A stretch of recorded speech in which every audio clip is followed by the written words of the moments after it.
Good morning ඉතින් හැමෝටම මම මේ අද ආවා අපේ වෙල පැත්තට ගංවතුර පොඩ්ඩක් එන අවදානමක් තියෙනවා.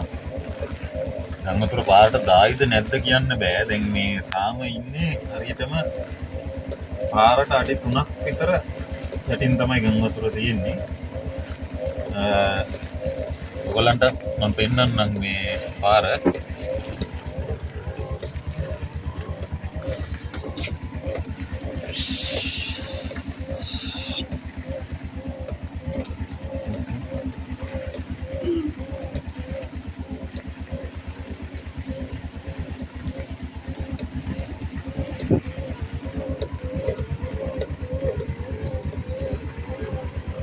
මේ පාර මේ කොරතට පන්සල ගාව ඉඳන් මිලේනියම් සිටි එකට යන පාරේ මැද්දේ වෙලක් තියෙනවා. ඒ හරිය තමයි මේ වීඩියෝ එකේ පෙන්නන්නේ.